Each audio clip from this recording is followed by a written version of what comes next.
RBSC 8वीं board परीक्षा 2024 का विज्ञान विषय का पेपर जो 1 अप्रैल को होने वाला है, उस पूरे पेपर को इस वीडियो में प्रश्न उत्तर सहित हल करने वाले हैं। कक्षा 8 के विज्ञान विषय के महत्वपूर्ण प्रश्नों की चर्चा करने से पहले अगर अभी तक आपने चैनल सब्सक्राइब नहीं किया तो चैनल को सब्सक्राइब जरूर करिएगा, जिससे भविष्य में सभी पेपर्स आपको सबसे पहले मिल सकें। अब सबसे पहला प्रश्न, सर्वाधिक ऊष्मा वाला ईंधन है, इसका सही आंसर होगा फर्स्ट हाइड्रोजन। वहीं अगला प्रश्न, विश्व उष्णन मीन्स ग्लोबल वार्मिंग के लिए उत्तरदायी गैस कौन सी है, इसका सही आंसर होगा कार्बन डाइऑक्साइड।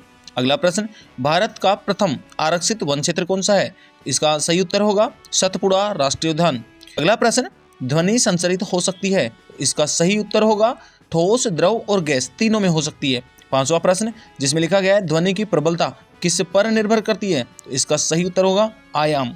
छठा प्रश्न, निम्न में से विद्युत का हीन चालक कौन सा है, तो इसका सही उत्तर होगा आसुत जल। मीन्स जो भी प्योर जल होता है, प्योर वाटर होता है, वो उसमें से इलेक्ट्रिसिटी नहीं जा सकती। सातवां प्रश्न, विद्युत लेपन का उपयोग किया जाता है, तो सातवें प्रश्न का सही उत्तर होगा डी ऑप्शन, जो लिखा गया है उपरोक्त सभी।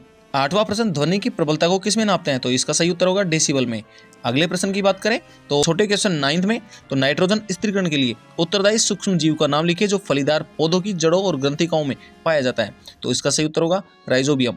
जीवाणु और विषाणु से होने वाले दो रोगों के नाम, इसका सही उत्तर होगा हैजा, टाइफाइड, कुष्ठ रोग। इसके अलावा वायरस रोगों से कुछ जैसे चेचक, खसरा, एड्स।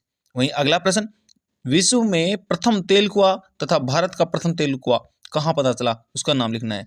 तो सबसे पहले भारत का प्रथम तेल कुआं डिगबोई में, जो असम राज्य में है, वहां से पता चला। अगला प्रश्न, सर्पी घर्षण, स्थैतिक घर्षण और लेटनिक घर्षण के घटते क्रम में व्यवस्थित करना है, तो सबसे पहले स्थैतिक, फिर उसके बाद में सर्पी और उसके बाद में लेटनिक। वहीं 13वां क्वेश्चन लिखा गया है कि मिलान कीजिए, इस वाले से दूसरा मिलेगा, दूसरे वाले से तीसरे वाले ऑप्शन सही होगा, वहीं तीसरे वाले से चौथा ऑप्शन सही होगा, जबकि चौथे वाले से पहला ऑप्शन सही होगा। इस तरह से आंसर सही होंगे। अगला प्रश्न, खाद्य परिरक्षण किसे कहते हैं, विभिन्न खाद्य परिरक्षण के उपयोग, फलों और सब्जियों जैसे खाद्य पदार्थों को खराब होने से बचाने को खाद्य परिरक्षण कहते हैं। वहीं अगला प्रश्न 15वां, निम्न कथनों के सामने सत्य और असत्य लिखना है। कोक कार्बन का शुद्ध रूप है जो औद्योगिक निर्माण में उपयोग किया जाता है, तो ये सही आंसर है। अगला प्रश्न, आजकल पक्की सड़कों के निर्माण में कोलतार के स्थान पर डीजल का प्रयोग किया जाता है, ये असत्य है, यहाँ पे डामर का प्रयोग किया जाता है। तीसरा प्रश्न, पैराफिन मोम का उपयोग मरहम, मोमबत्ती, वैसलीन आदि में किया जाता है, ये भी सही है, ट्रू है। बिटुमेन का उपयोग पेंट और सड़क निर्माण में किया जाता है, ये भी बिल्कुल सही है। वहीं 16वां प्रश्न, ज्वलन ताप किसे कहते हैं, ईंधन की दक्षता को समझाते हुए इसका मात्रक लिखिए, तो आपकी डिस्प्ले पर इसका उत्तर दिखा दिया गया है, ये उत्तर सही उत्तर होगा।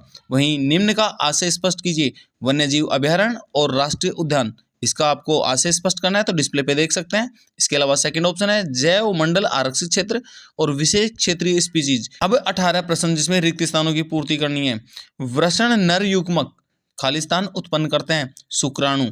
IVF इन विट्रो निषेचन तकनीक से उत्पन्न शिशु को कहते हैं परखनली शिशु। हाइड्रा और यीस्ट में कौन सी विधि से जनन होता है, तो वो है मुकुलन। और अगला प्रश्न, इयान विल्मट और उसके साथियों ने एक भेड़ का क्लोन तैयार किया था जिसका नाम क्या रखा गया था, तो उसका सही उत्तर होगा डॉली। संपर्क बल और असंपर्क बल पर टिप्पणी लिखनी है, तो आप डिस्प्ले पर उत्तर देख सकते हैं संपर्क बल और असंपर्क बल की। अगला प्रश्न, व्याख्या कीजिए कि सर्पी घर्षण स्थैतिक घर्षण से कम होता है, किस तरह से कम होता है, तो आप डिस्प्ले पर देख सकते हैं। निम्नलिखित में संक्षिप्त टिप्पणी लिखना है, तो टिप्पणी आप विद्युत लेपन प्रक्रिया और उसके उपयोग पर लिखना है। विद्युत लेपन दर्शाते हुए सरल परिपथ का चित्र भी बनाना है। इसके अलावा मानव नेत्र का नामांकित चित्र बनाकर उसकी संरचना समझानी है, जिसका डिस्प्ले पर उत्तर पूरा आपको दिखाया गया है। अगला प्रश्न कह रहा है कि सड़क पर चलते समय क्या क्या सावधानी रखनी चाहिए, सड़क पर हमेशा बाएं तरफ चलना चाहिए, इसके अलावा ट्रैफिक रूल्स को भी फॉलो करते हुए चलना चाहिए। इसके अलावा अगला प्रश्न है मानव के नर जननांग और मादा जननांग को सचित्र समझाना है, तो आप डिस्प्ले पर देख सकते हैं दोनों को समझाया गया है। श्रव्य और अश्रव्य ध्वनियों की व्याख्या सहित आपको समझाना होगा।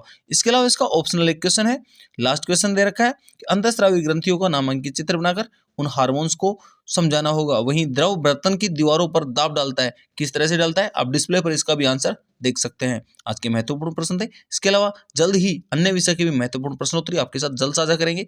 इसके लिए आप चैनल को सब्सक्राइब करें, बेल आइकन कॉल पर प्रेस करें।